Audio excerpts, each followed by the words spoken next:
নির্বিচারে যে মানবতা বিরোধী অপরাধ সংঘটিত হয়েছিল সেই মর্মে প্রসিকিউশনের পক্ষ থেকে আমরা দুটি আবেদন ফাইল করেছিলাম। সে বিষয়ে আপনাদেরকে আজকে জানাচ্ছেন আমাদের আন্তর্জাতিক অপরাধ ট্রাইব্যুনালের প্রসিকিউটর এডিশনাল অ্যাটর্নি জেনারেল জনাব মিজানুল ইসলাম। বিসমিল্লাহির রহমানির রহিম।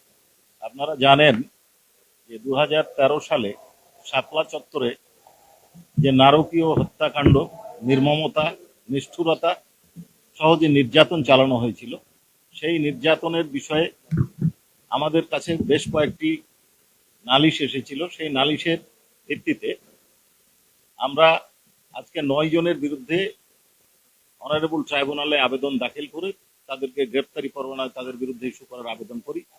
এই 9 জনের মধ্যে 4 জন বিভিন্ন মামলায় জেল হাজতে থাকায় তাদেরকে এই মামলায় সোনারেস্টের আবেদন করেছি। উভয় আবেদন অনারেবল ট্রাইব্যুনাল মঞ্জুর করে যে 5 জন গ্রেপ্তার নাই তাদের বিরুদ্ধে ডাব্লিউ ইস্যু করেছেন এবং 4 জনের বিরুদ্ধে এই যারা বিভিন্ন মামলায় গ্রেপ্তার আছে তাদেরকে সোনারেস্ট করে মঞ্জুর করে তাদেরকে আদালতে হাজির করানোর নির্দেশ দিয়েছে।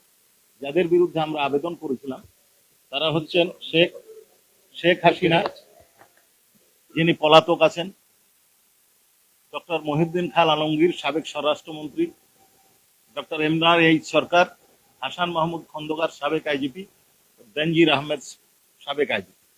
আর যারা বিভিন্ন মামলায় আটক আছে তারা হচ্ছে অ্যাডভোকেট শামসুল হক টুকু, সাবেক স্বরাষ্ট্র প্রতিমন্ত্রী, এ কে এম শহীদুল হক, সাবেক আইজিপি, সাবেক মেজর জেনারেল জিয়াউল হাসান এবং মোল্লা নজরুল ইসলাম, সাবেক ডিআইজি। এদেরকে সোনারেস্টের আবেদন মঞ্জুর করে